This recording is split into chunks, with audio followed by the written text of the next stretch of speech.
And thanks for joining us here on NewsNation Prime. I'm Rob Nelson. And I'm Marnie Hughes. Weeks before his initial timeline, President Biden says his administration will meet its goal of administering 100 million COVID-19 vaccines in 100 days. It's a promise he made a little more than 50 days ago when he first took office, but many more doses are still needed for the U.S. to achieve that critical herd immunity, as the president is still urging Americans, please do not let our guards down. NewsNation correspondent Joe Khalil is live in Washington, D.C. tonight with more on this major promise being kept by the Biden White House.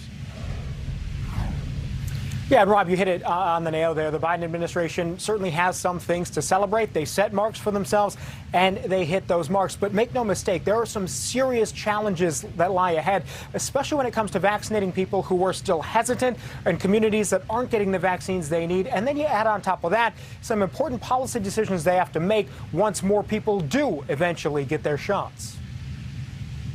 And I'm proud to announce that tomorrow, 58 days into our administration, we will have met my goal of administering 100 million shots to our fellow Americans. A milestone in the effort to move beyond COVID. President Biden touts 100 million vaccinations much earlier than his previous goal of 100 days in office. We have gone from 1 million shots a day that I promised in December before we were even sworn in, to an average of 2.5 million shots a day, outpacing the rest of the world significantly. But the president points out serious challenges still lie ahead. Administration officials acknowledge disparities in the rollout, with hard-hit minority groups lagging behind. And public health experts agree. There's lower rates of vaccination among Black and Hispanic people compared to their white counterparts. That disparity stems from both hesitancy about the vaccine and barriers in accessing it, says the Kaiser Foundation's Samantha Artiga.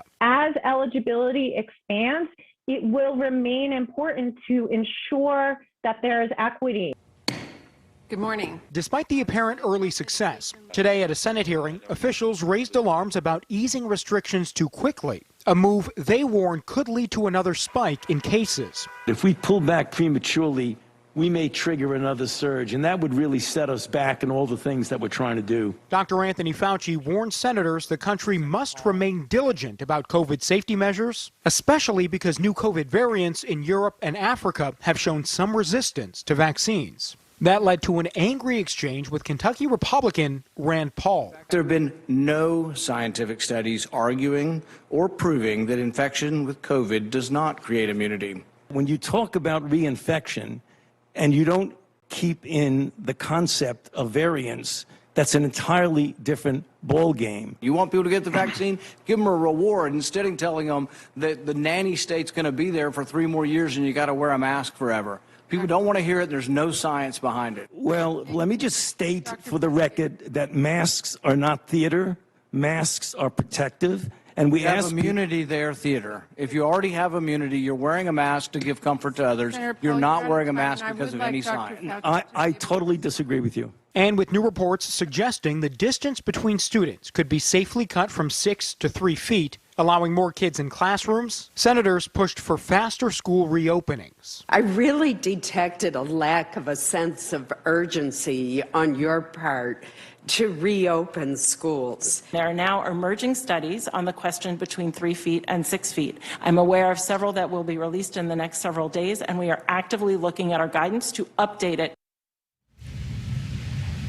And we should note that when the Biden administration says 100 million vaccinations, that's just from the time that President Biden came into office. So the total number of Americans who've gotten vaccinations, you got to add 13 or 15 more on top of that. And that's important because the CDC says that its guidelines for what people are allowed to do safely after they've gotten their vaccines may change the more Americans finally get fully vaccinated. Reporting live in Washington, D.C., Joe Khalil, NewsNation.